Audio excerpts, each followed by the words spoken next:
1873. Upper Egypt. A British naval surgeon named Dr. William Acton documents something he can barely comprehend. 12 girls, ages 9 to 14, are held down by their mothers and grandmothers. Acacia thorns pierce flesh. Threads made from animal sinew pull tight.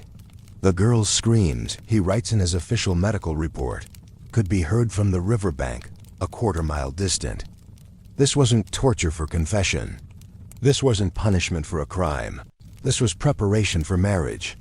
And it happened across 3 continents for over 1,000 years.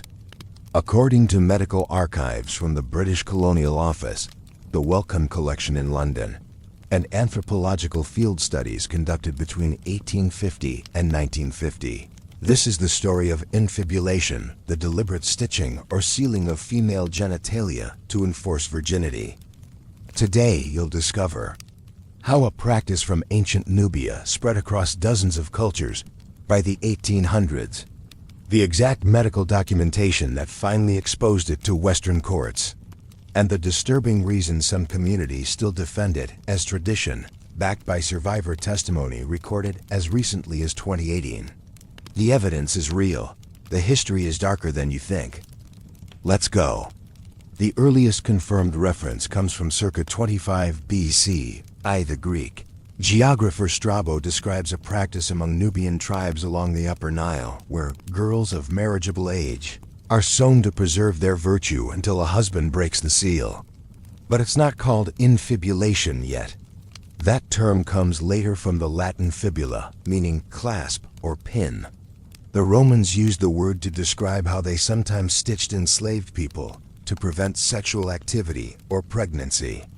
By the 1400s, European explorers returning from Northeast Africa report the practice in written accounts. Pietro di Valle, an Italian traveler, writes in 1616 that in parts of Egypt and Ethiopia, mothers closed their daughters with needle and thread as one would seal a letter, leaving only a small opening. He describes it with clinical detachment. He doesn't ask why. He doesn't document the screams. He moves on. But here's the thing that almost every early account misses. This wasn't just happening in Africa.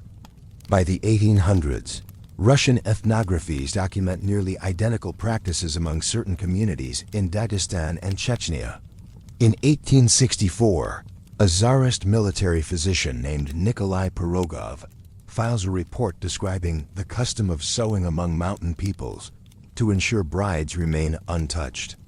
That's from his medical observations in the Caucasus, published that same year. It's not widespread, it's not universal, but it's there scattered across regions that on the surface share little in common. Except one thing: extreme patriarchal control over women's bodies. Here's where the documentation gets detailed and disturbing.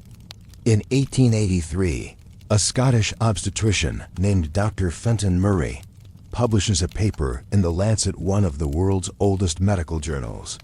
He's stationed in Cairo, and he's horrified. Murray describes a procedure he's forced to reverse on multiple occasions.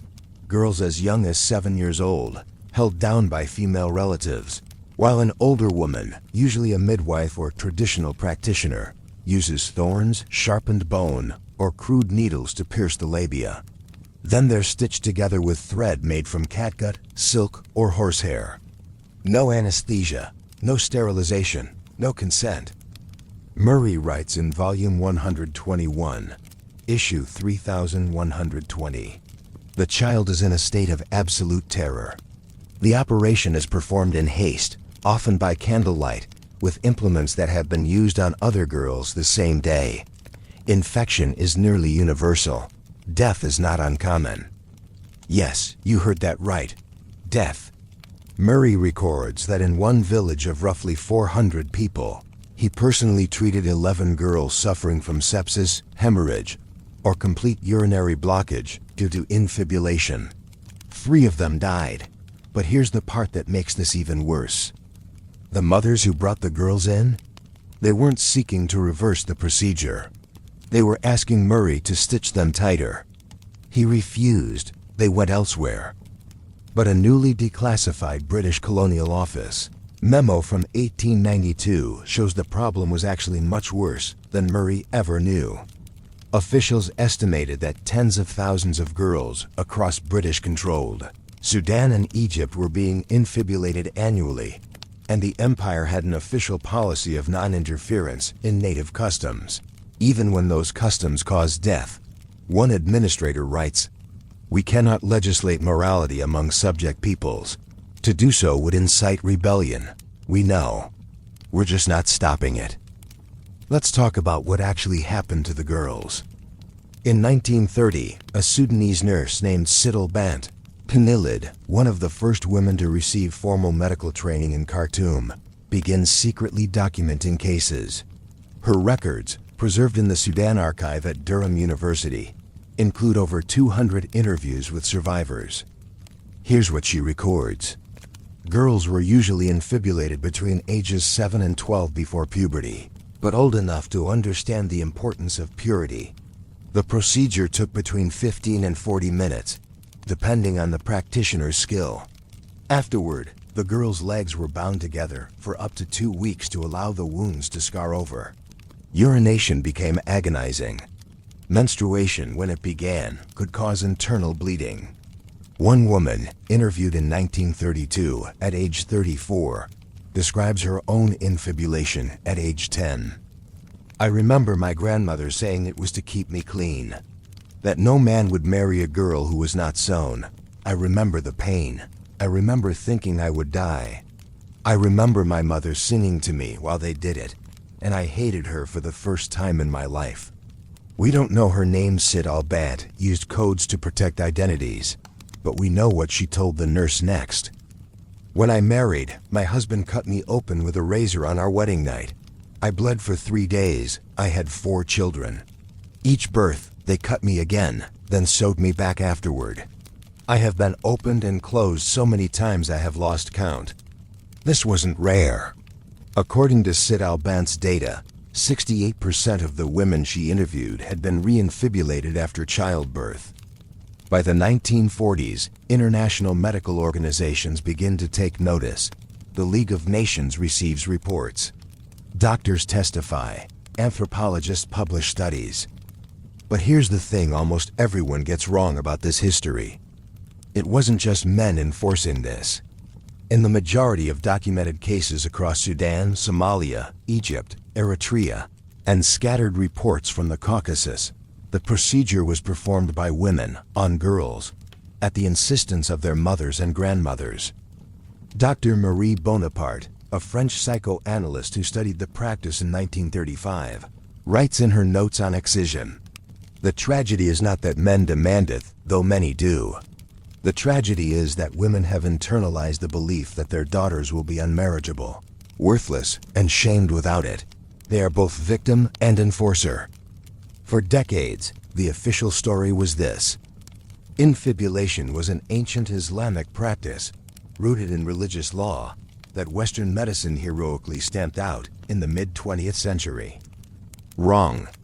But in 1979, a Somali-French activist named Awa Thiam published La Parole aux Négresses Speak Out, Black Sisters, a book compiled from interviews with over 100 African women. And she drops a bombshell that scholars had been quietly noting for years. Infibulation predates Islam by at least 700 years.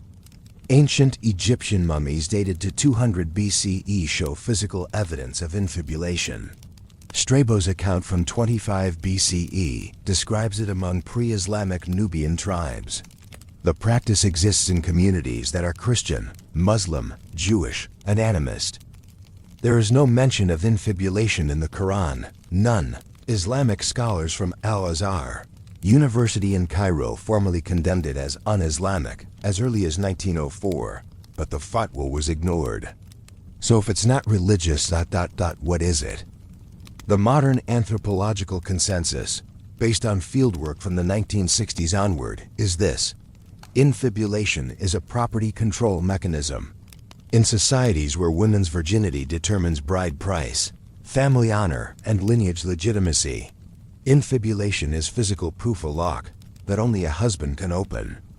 Dr. Gary Mackey, a political scientist at Oxford, analyzed the practice in 1996 and compared it to foot binding in China, another practice performed by women, on girls to increase marriageability in a competitive sexual economy. His conclusion, published in the American Sociological Review: both practices persist because of coordination failure. Any single family that refuses is punished via social ostracism or unmarriageable daughters. Change requires collective action. And that collective action? It didn't come from colonial doctors or Western missionaries. It came from the women themselves. 1975. A Somali model and activist named Waris Diri escapes an arranged marriage at age 13 and eventually becomes a UN ambassador. In 1997, she publishes her autobiography, Dessert Flower, which includes her own account of being infibulated at age 5. The book becomes an international bestseller. For the first time, millions of people read a first-hand survivor account. That same decade, grassroots organizations led by African women launched coordinated campaigns across Sudan. They convened community dialogues where women, men, and religious leaders discussed the medical evidence, the lack of religious basis, and the human cost. The results? 2003. Senegal bans FGM, which includes infibulation. 2008. Egypt criminalizes it. 2012. The UN General Assembly unanimously calls for global elimination. 2016. Somalia passes its first national ban. According to UNICEF data from 2020, the prevalence of infibulation among girls aged 15 to 19 has dropped by over 30% in the last 2 decades in key regions. But here's the part that doesn't make headlines: it still happens. In 2018, a 12-year-old girl in Egypt died from blood loss after an infibulation procedure performed by a licensed doctor. The case sparked protests. In 2021, Sudanese activists reported that the practice had gone underground in some rural areas, making it harder to track and prevent. A survivor, speaking to the global media campaign to end FGM in 2019, said, "My mother told me it was just a cleaning. I was 9. I trusted her. I didn't know until it was happening. I'm 24 now. I still have chronic pain. I still have nightmares. History loves neat endings. This doesn't have one." Somewhere in the world right now, a girl is being told this will protect her, that it's tradition, that it's love. And somewhere else, a mother is refusing, breaking the cycle that has lasted 1,000 years. In 1932, that Sudanese nurse, Sit al-Bant Kanulid, wrote something in her private journal. It was only translated and published in 2005. She wrote, "I do not know if this will ever end, but I know that every girl I save is a victory. And I know that the women who come after me will be braver than I am." She died in 1967. She saved over 3,000 girls from infibulation during her career. The sources are in the description. Fact check me. This is Blood and Empire. We'll see you in the next one.